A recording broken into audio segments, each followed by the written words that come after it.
Welcome back, everyone. Now, in this video, we're going to be applying the exponential and logarithmic functions in terms of word problems. So for the very beginning, I have already written out and listed all the information out for this first page. I'll let you kind of either pause here or you can take whatever time you need to write these out. But I'm not going to talk about these too much because I want to actually apply them as we use them rather than just me sitting here yapping about it.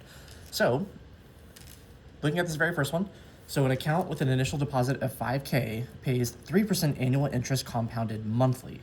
So first we're going to write an equation that's going to model the scenario. So the big question here is, when we're talking about the amount of money, how do I know which of these two equations to use?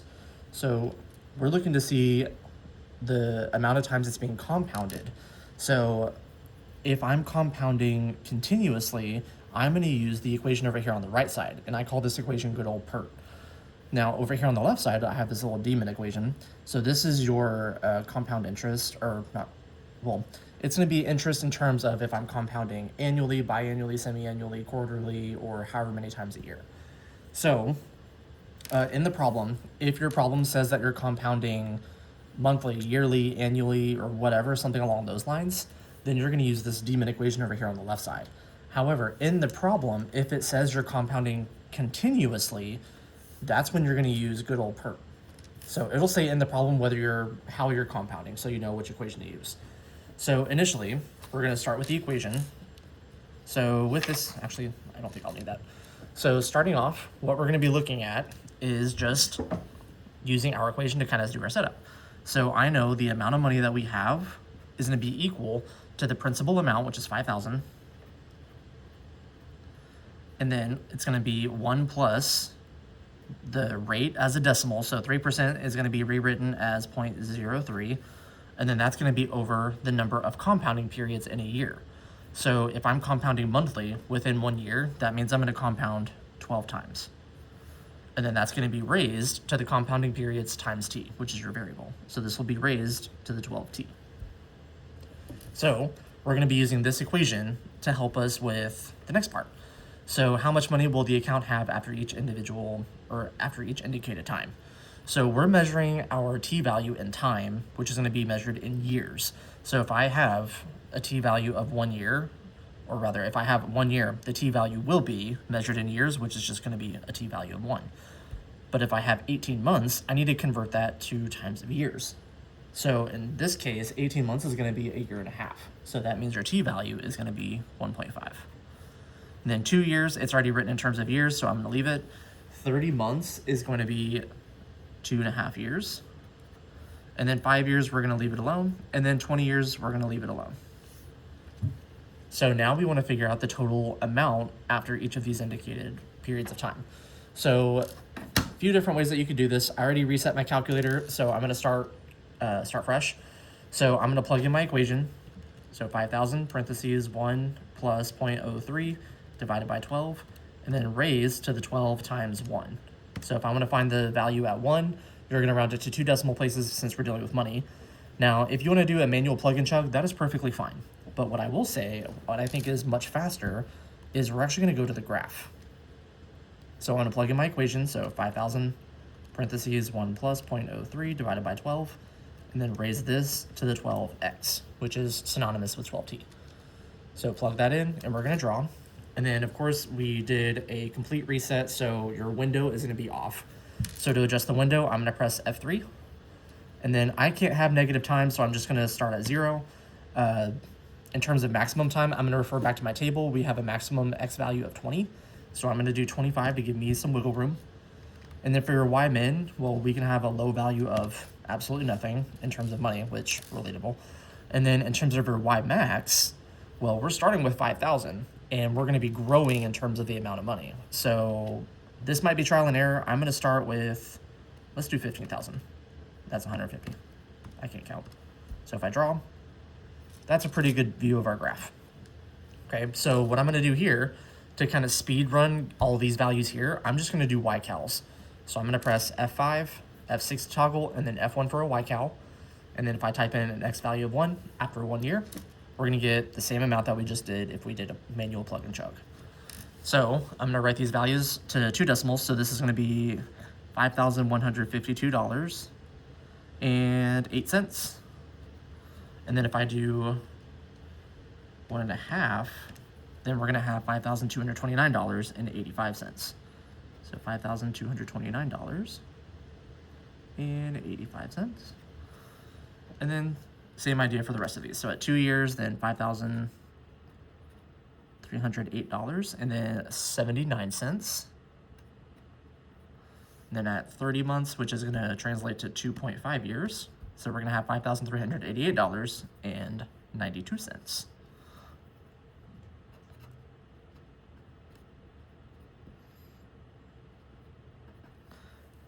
Okay, and then same idea for 5 years. So after 5 years, we're gonna get $5,808.08.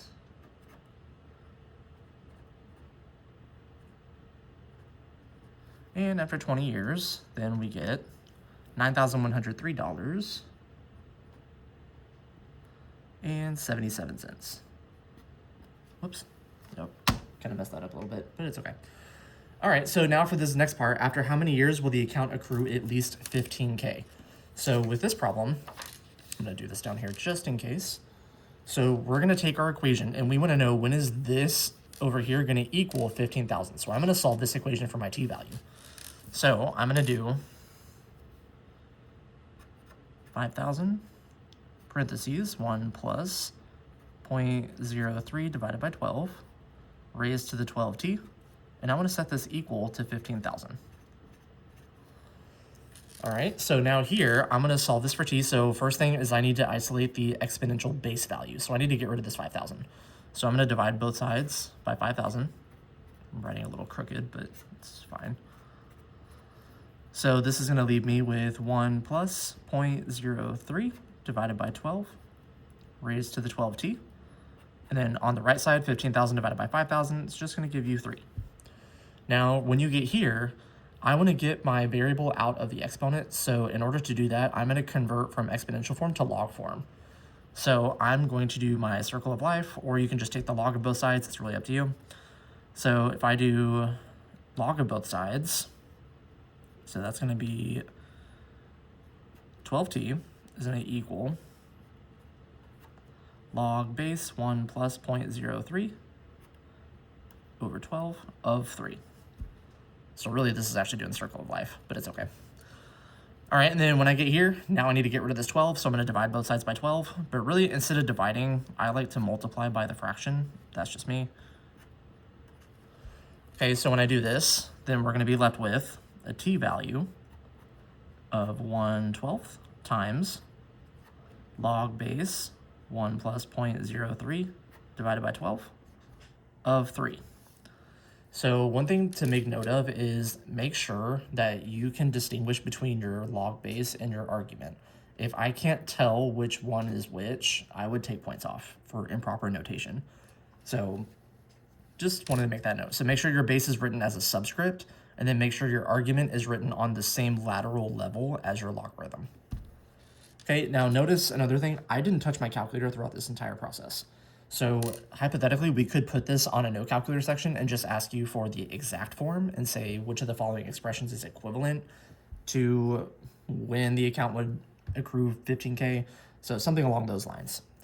But I want us to be able to practice using these. So just in case, so I'm ready to type this in. I'm gonna go to run matrix. I don't need this anymore, so I'm gonna get rid of that. So I want 1 divided by 12. And then I want to type in a log base. So if I just press log on my Casio here, it's not going to open up the base. This is going to assume a common log with a base of 10. So in order to open up that log, I'm going to press F4 for math. And then if you look at F2, it's going to say log AB. And then you're going to open up that log base. So in the log base, I'm going to do 1 plus 0.03 divided by 12. And then I'm going to toggle over to the argument, type in 3. And there's going to be your amount of time. So for this account, it's going to take 36.666 years, which this sounds like a terrible account. So, but anyways, I digress. So moving on. Oop, my page is way over here. So for this next part, now we're going to look at another type of account. I have Papers everywhere. All right, so you have $8,000 to invest in a bank account that's going to accrue, I can't read, that earns 5.2 annual interest compounded continuously. So hence here where I say compounded continuously, that's where you're going to use good old PERT. So how much money is going to accrue in 10 years? So I'm going to set up my equation first. So I'm going to have my account, my total amount, which is going to equal it's going to equal the principal amount times E raised to the RT. So your rate times the time in years. So when I write out my equation, so the account is going to be equal to the principal, which is 8,000. And it's going to be times E raised to your rate as a decimal. So this would be 0.052. And then times T. So we're going to plug in T, which is going to be 10 years in this case. So A of 10, however you want to write it. So if I want to do the exact form, then I could say 8,000 E raised to the 0.052 times 10. And once again, that didn't even touch the calculator yet, so hypothetically could be on the no calculator section. All right, so now I'm ready to just type it in. So I'm going to type in 8,000, and then in order to get E, if you look at your Casio, we're going to have e to the x right here in your natural log, but it's written in gold. So in order to get that, you're going to press Shift natural log. And then we're going to have E raised to whatever value you need to type in. So 0.052 times 10. So after 10 years, your account is going to accrue about $13,456.22. All right, and then looking at part B, so when is the account going, I can't read. When will the account accrue triple the initial amount? So if I'm starting with 8,000, I want to triple my investment essentially. So over here, I'm going to set my equation, this equation, set it equal to 3 times the initial. So that's going to be 24,000 is going to equal 8,000 E raised to the 0.052 times T. And then we're going to solve. So divide both sides by 8,000. So that's going to give me 3 is equal to E raised to the 0.052 times T. And then I'm ready to convert. So I'm going to convert to log form. And because we have a base of E, I'm going to use a natural log. So when I do a natural log of both sides, this is going to give us 0.052T is going to be equal to natural log of 3. And then I need to divide both sides by 0.052. So that's going to give me an exact value of natural log 3 divided by 0.052. So here's my exact form. So once again, we could expect you to write it just like this. Or if we allow you to use a calculator, then we're going to want the decimal expansion, of course. So I'm going to go ahead and type in a fraction. I want natural log of 3 divided by 0.052, which tells me after 21.127 years. So this is going to be approximately 21.127 years. I should put my units. Over here, this is just going to be dollar amount, so that would just be dollars. Okay, and then number 3 is going to be kind of a combination of 1 and 2, so I'm going to skip over this one, but we're going to be comparing and contrasting 2 different equations where we're investing $10,000. American International pays 1.65% annual interest as compounded continuously. Comerica pays 1.68% annual interest as compounded quarterly. So we're just looking at the 2 equations and seeing which one gives you more money. So these are actually some pretty good problems. All right, so now looking down here, number 4. So a scientist has 200 grams of element X. So the half-life of element X is 40 days. So how many grams of element X remain after 100 days? So looking at your equation here, we're going to do our half-life and double life formula. So specifically, we're looking at half-life. So this tells me that the amount we have is going to be equal to the principal amount times 1/2, and that's going to be raised to the time over whatever the half-life or double life value is. So in this case, I'm starting out with 200 grams, and then that's going to be multiplied times 1/2 raised to the t value, which in this case is going to be the length of time they give you. So that's going to be 100 over the half-life time, which they tell you is 40 days. So with double and half-life, we don't have to measure it in years. It could be measured in days, hours, minutes, seconds, decades. It could be literally whatever time unit that we decide. So once you plug or get everything set up, then you can just go straight to your calculator and plug this in. So 200 parentheses 1/2 raised to the 100 over 40. You can simplify it, you don't have to. I would hate for you to simplify it incorrectly, that'd be awful. So we're gonna get 25 root 2, but that doesn't really tell us much. I'm gonna convert that to a decimal. So this tells me I am going to have 35.355 grams. So this is gonna be about 35.355 grams. Then part B, so how long would it take for only 15 grams of element X to remain? So we're gonna take our equation that we had over here, essentially, and then we're gonna set it equal to 15, but we're gonna solve for our t value, which is gonna be the numerator. So your equation set up, we're gonna have 15 is gonna be equal to the initial amount of 200 grams times 1/2 raised to your t value over the half-life value, which is gonna be 40. So now you're gonna solve your equation. So I'm gonna divide both sides by 200. So that's gonna give me 15 over 200 is gonna be equal to 1/2. I swear the bells get longer and longer. 1/2 raised to the t over 40. And then when I get here, I'm ready to get my variable out of my exponent. So I'm gonna convert to log form.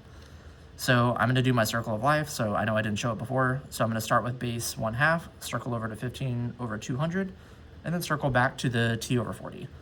So when I do this, this is gonna be rewritten as log base 1/2 of 15 over 200, and that's gonna equal t over 40.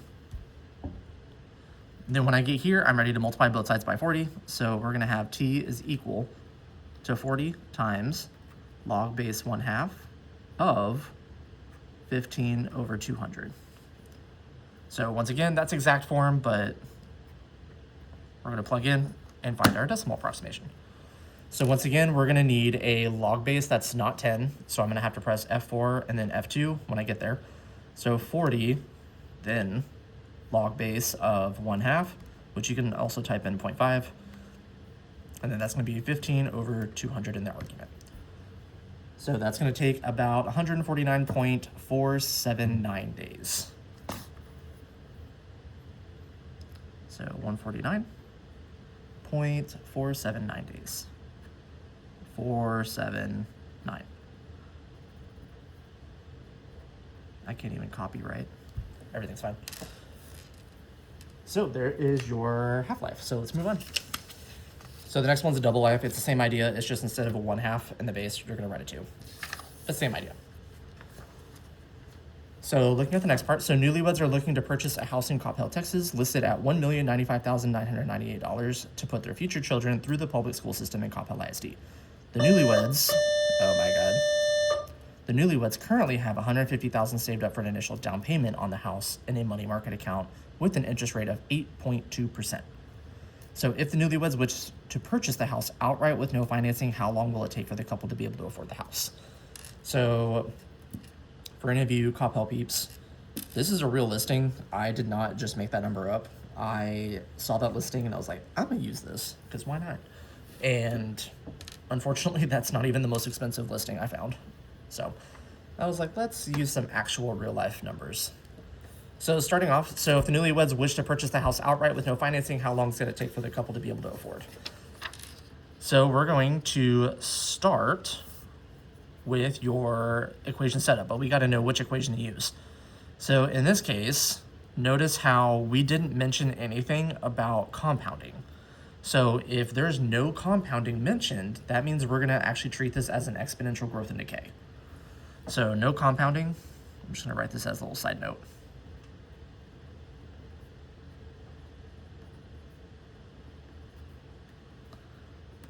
Then you're going to treat it as exponential growth and decay.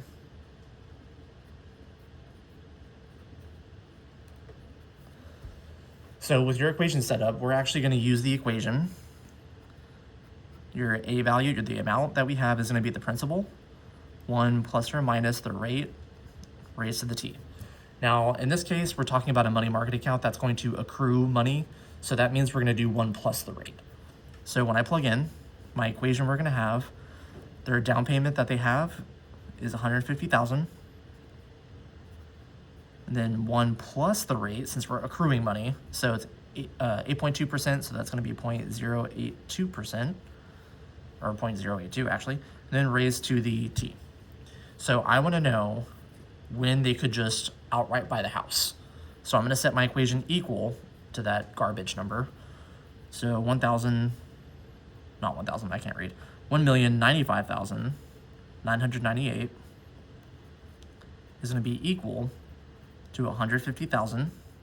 And I'm going to go ahead and rewrite my rate here as 1.082 raised to the t. So I'm going to divide over the 150,000. So 1,095,998 over 150,000. And that's going to equal 1.082 raised to the t. And now I'm ready to get my unknown value out of the exponent. So in order to do that, I need to convert this to log form. So I'm going to do circle of life. So I'm going to have log base 1.082. And then my argument's going to be this demon number. And that's going to be set equal to my variable in the exponent. So this is going to be t is equal to log base 1.082 of 1,095,998 divided by 150,000. All right, so now that I have the exact form, I'm gonna go ahead and plug it in. Let's see how long it's gonna take for them to be able to afford. So I'm gonna go straight to my log base. So 1.082.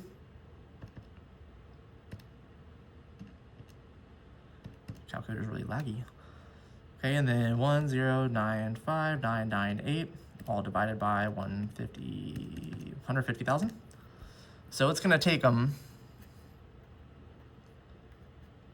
about 25.235 years. So that's honestly about an average length of a mortgage, so they might as well just outright buy the house now, or not outright buy, they might as well just use the down payment and finance. They'd probably be better off, to be honest. So now, part B. So a real estate broker has offered 2 options for the newlyweds to afford their dream home in Coppell. So option A, the couple can double the principal amount and keep the same interest rate. Or in option B, they can keep the same principal amount but double the interest rate.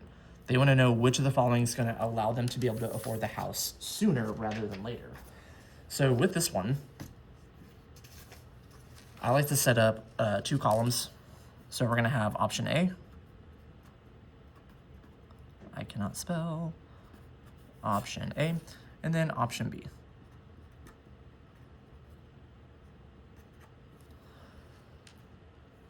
So for option A, they can double the principal amount. So in this case, my amount is going to be 300,000. Then 1 plus 0.082 raised to the t. And then option B is we're going to double the interest rate, but we're going to keep the same principal. So that means my equation here would be 150,000. Then 1 plus, I want to double the rate. So 2 times 0.082. And then that's all going to be raised to the t. So I want to see which of these options will let us afford the house sooner, which means I want a smaller t value. So I'm going to solve these equations. I'm going to set them equal to that garbage number. So we have 1,095,998. That's going to equal 300,000 times 1.082 raised to the t. So I'm going to divide both sides by 300,000. So 1,095,998 divided by 300,000. And then that's going to equal 1.082t. And then we're going to convert to log form. So I'm going to do circle of life once again. So this is going to be t is equal to log base 1.082 of 1,095,998, all divided by, 300,000. So then we're going to plug that in, and we're going to figure out which one's going to give us a smaller t value. So over here, so I'm going to do log AB, 1.082.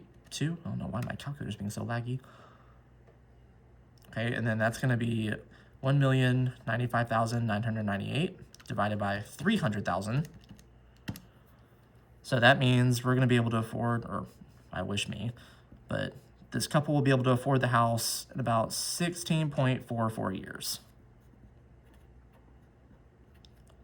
which is much better than the latter, which was 25 years. Okay, so now let's look at option B, and let's see which one's going to be a better deal. So we're going to set this equal to the garbage number once again. So 1,095,998. That's going to equal 150,000. And then I'm going to leave it in exact form. So 1 plus 2 times 0.082, and then raised to the t. Okay, so I'm going to divide it over. So 1,095,998 divided by 150,000, and that's going to equal 1 plus 2 times 0.082 raised to the t. Now I'm going to convert to log form, so circle of life again. So I'm going to have t is equal to log base 1 plus 2 parentheses 0.082 of 1,095,998 divided by 150,000. So I wanted to write out the exact forms for both of these. That way we can see potential options or ways that we would expect you to write it. So now I'm going to come over here. Whoops, that's absolute value. All right, so I want log of, or log base 1 plus 2 parentheses 0.082. And then in the argument, so I want 1,095,998 divided by 150,000. So that's going to give us 13.096 years. So that's going to give us a much better deal. So this is going to be 13.096 years. So option B is going to be our better option in this case. Okay, and then number 7 down here. So a new MacBook Pro laptop with a new M2 chip, RAM, memory, and Logic Pro upgrades is going to sell for about $4,000. The MacBook depreciates at a rate of 8% per year. Now, once again, for the interest, we did not mention anything about a rate compounding or anything. So because we don't mention anything that's compounding, we're going to treat it like an exponential growth and decay. Now, because we're talking about an object that depreciates in value, that means we're looking at a decay.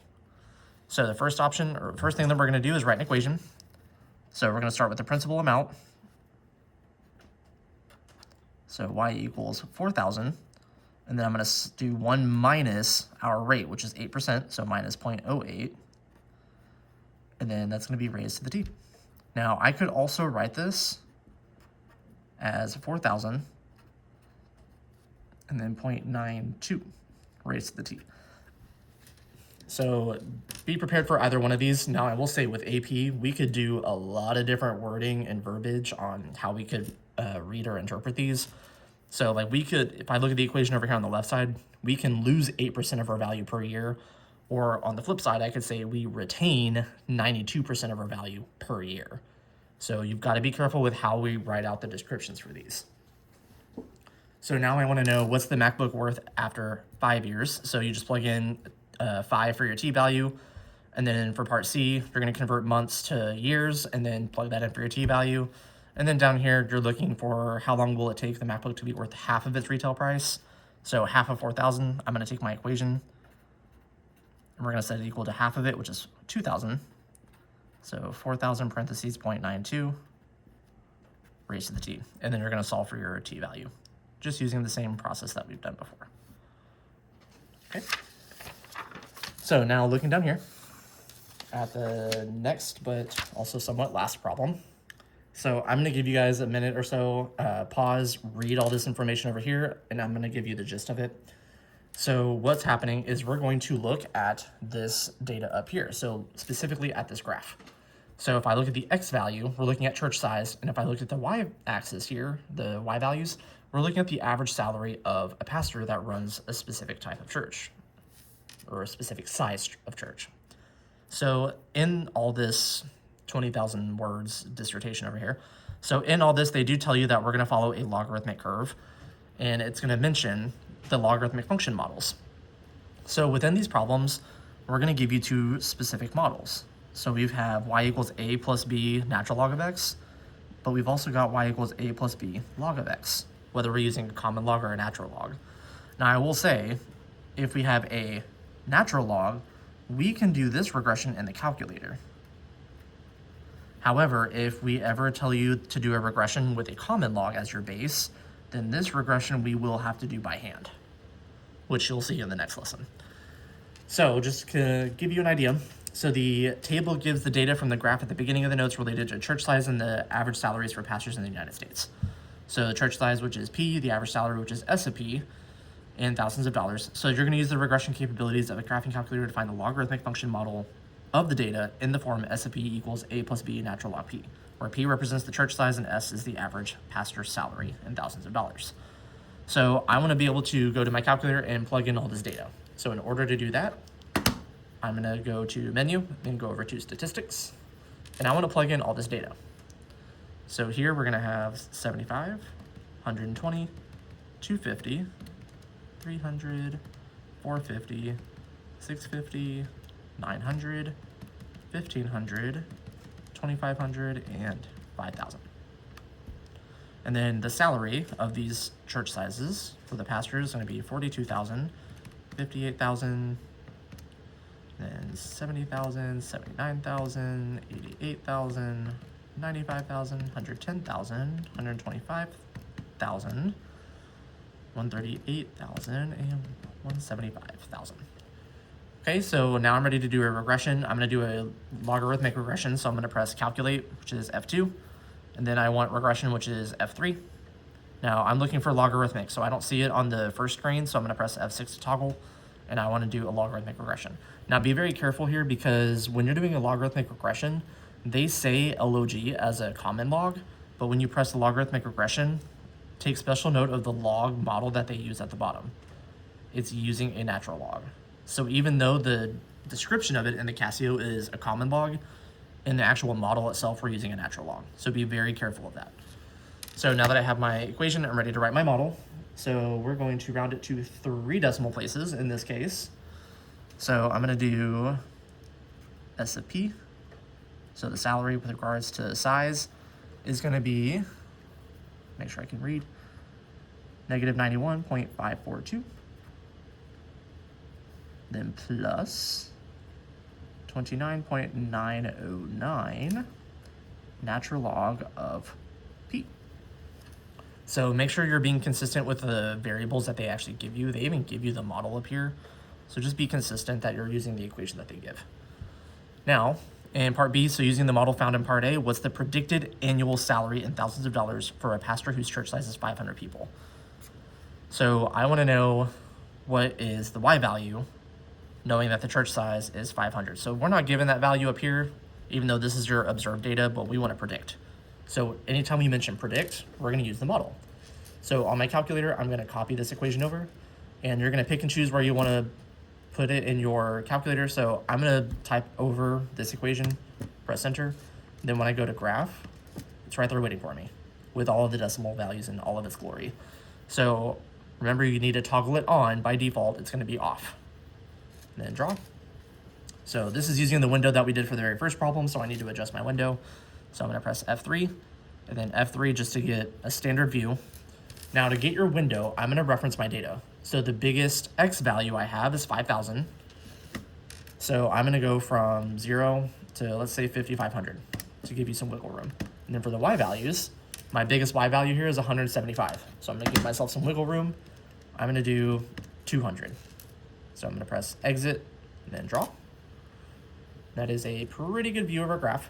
So now I want to predict what is the salary going to be of a church size that has about 500 people.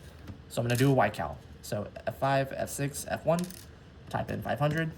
So we're going to predict that the salary is about $94,033.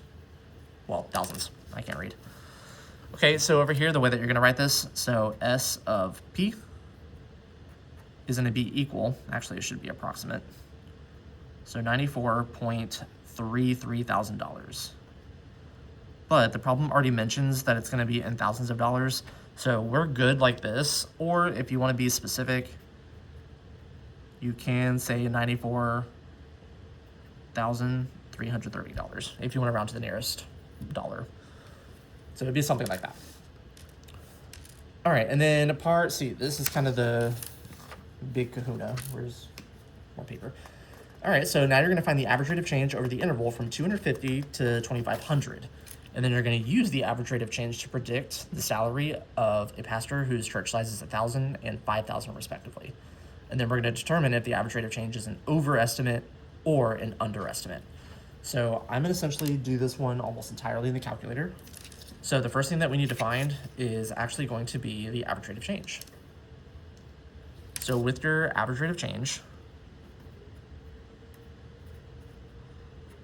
so I'm going to use S of 2,500 minus S of 250, and then that's going to be over 2,500 minus 250.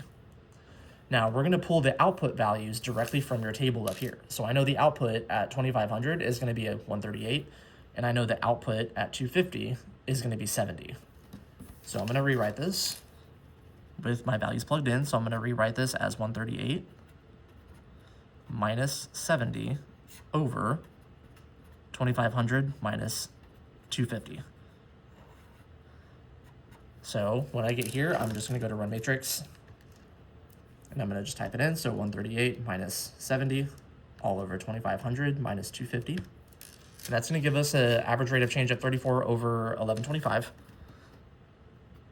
which I want to leave it in fraction form if it's non-terminating.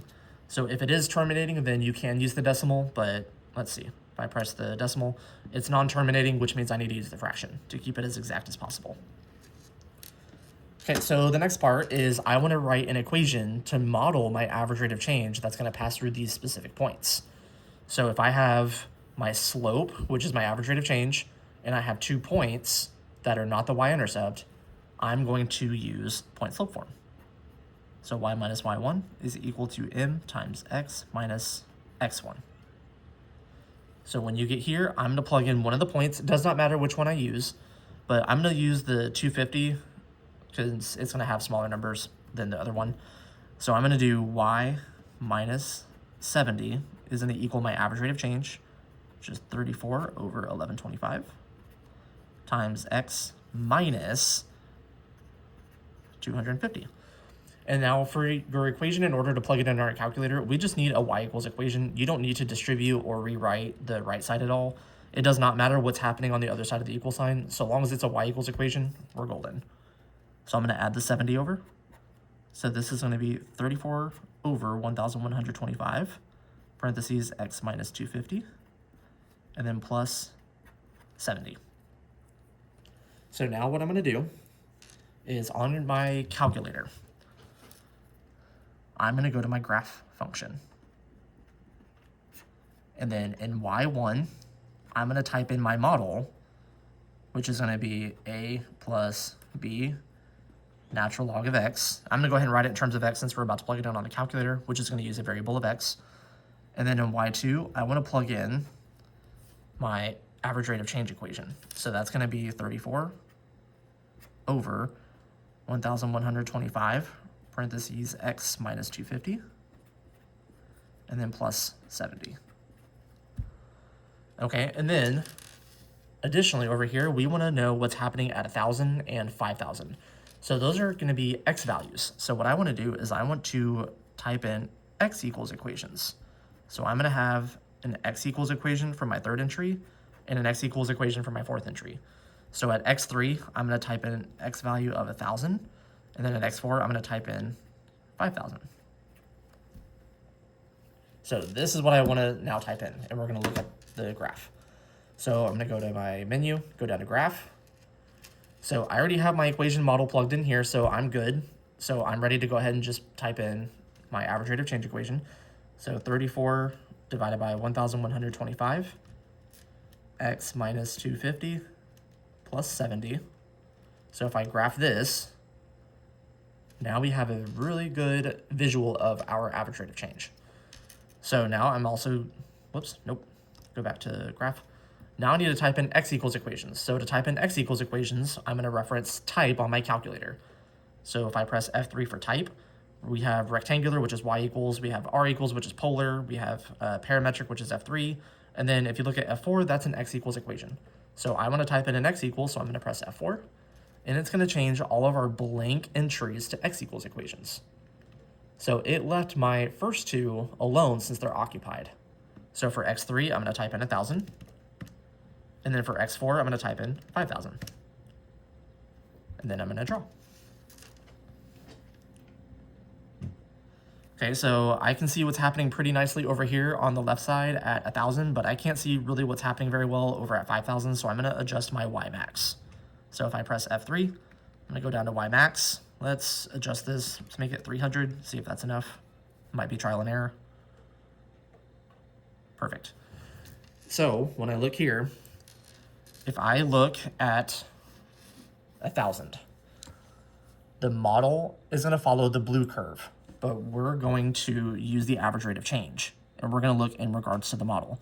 So if I look at 1,000, the average rate of change value is below the model, which means the average rate of change in this case is going to be an underestimate for 1,000. But if I follow my average rate of change all the way up to 5,000, now 5,000 for the average rate of change is going to be higher than the model, which means at 5,000, the average rate of change is an overestimate. So what we're going to write, or how you want to write this, so for p equals 1,000, the AROC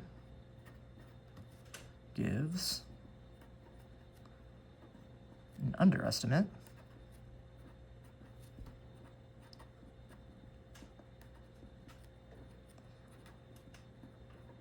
since the average rate of change value is lower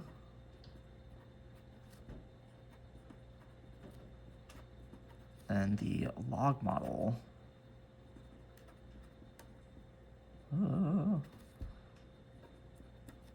at p equals 1,000.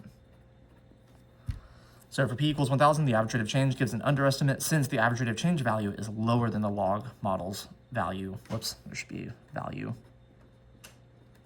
at p equals 1,000. And then for 5,000, it's going to be the same sentence stem. So for a p value or a chart size of 5,000,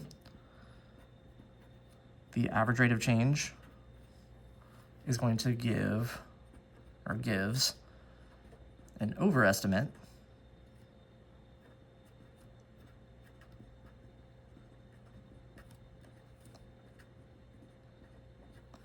since the average rate of change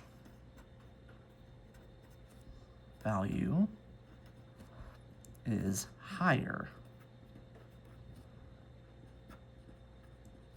than the log model. I kept doing that. Log model's value at p equals 5,000.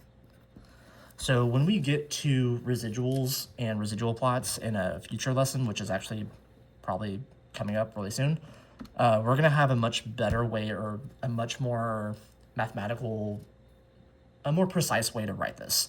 But for right now, until we get there, we're just going to stick with this kind of wording. But just know that we're going to make this a little bit more precise when we get to a future lesson. So, ta-da!